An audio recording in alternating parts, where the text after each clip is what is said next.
नई वीडियो के अंदर आज हम लोग बात करने वाले हैं श्रीखंड महादेव के बारे में। अब श्रीखंड महादेव क्या है, जिन लोगों को नहीं पता मैं उन लोगों को बता देना चाहता हूँ कि एक ऐसा स्थल है जहाँ पे शिवजी जी को छुपना पड़ा था यहाँ पे, क्योंकि उनके पीछे एक राक्षस पड़ गया था। तो क्या इसकी कहानी है वो मैं आपको शुरुआत से बताता हूँ। एक राक्षस होता है भस्मासुर नामक, वो शिवजी की बहुत आराधना करता है। वो आराधना करता है तो शिवजी जी को प्रकट होना पड़ता है और शिवजी जी उन्हें बोलते हैं उनसे प्रसन्न होकर भस्मासुर को कि भाई मांगो, मैं तुम्हें कोई वरदान देना चाहता हूँ। तो भस्मासुर ने एक वरदान मांगा। उसने यह वरदान मांगा कि मैं जिसके ऊपर भी हाथ रखूं वह भस्म हो जाए यानी। तो अब शिवजी जी ने प्रसन्न थे उनसे, भस्मासुर से, तो उन्होंने वह जो वरदान था वो भस्मासुर को दे दिया। अब जैसे ही भस्मासुर को वो वरदान मिला तो भस्मासुर ने कुछ नहीं सोचा, भस्मासुर के अंदर आ गया घमंड। वो शिवजी जी को ही भस्म करने के बारे में सोचने लगा।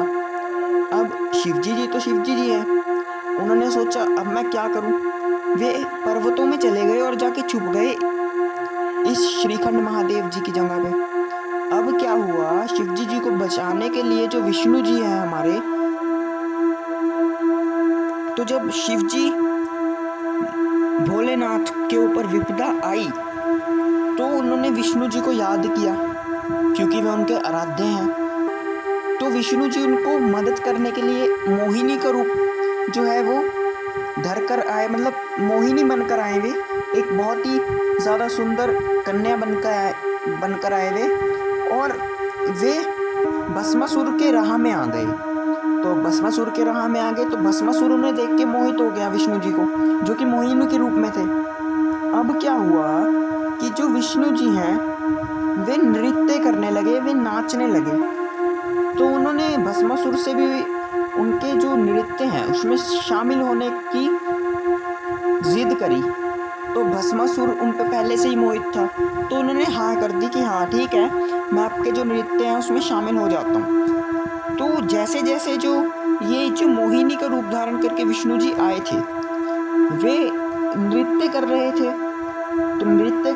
तो क्या हुआ कि जो वे कर रहे थे, भस्मासुर जो है उसे दोहरा रहा था वो। तो अब हुआ क्या कि जो विष्णु जी हैं वो नृत्य करते करते उन्होंने अपने बहुत चतुराई से सिर पे हाथ रख दिया। अब सिर पे हाथ रखने से क्या हुआ कि जो भस्मासुर था वो भूल गया कि उन्होंने ऐसा वरदान मांगा है कि वो जिसके भी सिर पे हाथ रखेगा वो भस्म हो जाएगा।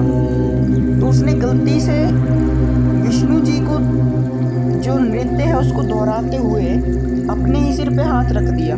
अब जैसे ही उसने अपने खुद के सिर पे हाथ रखा वह खुद ही भस्म हो गया। इसीलिए कहते हैं कभी भी घमंड नहीं करना चाहिए। तो अब हुआ कि इसके बाद कि जो विष्णु जी थे वे शिव जी के पास गए, भोलेनाथ के पास। अब भोलेनाथ के पास गए तो उन्होंने सारी बात जो है वो भोलेनाथ को बताई कि ऐसे ऐसे करके जो भस्मासुर है उसका अंत हो चुका है। अब भस्मासुर का अंत हो गया तो अब शिव जी भगवान को छुपने की कोई आवश्यकता नहीं है। जब उन्होंने ये बताया तो शिव जी जिस निवास पे छुपे थे वो श्रीखंड महादेव कहलाया, और वहाँ पे आज भी 3 शिवलिंग हैं जो कि शिव जी भगवान की जो है प्रतिमा के रूप में एक वहाँ पे स्थापित है अभी भी। और इस स्थान पे माना जाता है कि शिव जी छुपे थे भस्मासुर नामक राक्षस से, और यहाँ पे उन्हें छुपना पड़ा था भस्मासुर से। और इसी की वजह से आज भी यहाँ पे अनेकों यात्री जो हैं वह अपनी इच्छा मनोकामना पूरी करने के लिए भी आते हैं। और ये जो स्थान है ये 18,000 फीट से भी ऊंचा है ये, और लोगों की आस्था इतनी है स्थान के प्रति कि वे चाहे जैसा भी मौसम हो यहाँ पे आते हैं और भोलेनाथ की शिव जी की आराधना करते हैं। तो कैसी लगी आज की वीडियो आपको, हमें कमेंट में ज़रूर बताइएगा। और ऐसे ही वीडियोस जो है बीच बीच में आती रहेगी हमारे चैनल पे। तो जिन जिन लोगों ने भी चैनल को सब्सक्राइब नहीं किया है, चैनल को सब्सक्राइब कर देना, वीडियो को कर देना लाइक और शेयर कर देना अपने दोस्तों से। कमेंट करना आपको वीडियो कैसी लगी। मैं मिलता हूँ आपसे किसी अगली वीडियो में।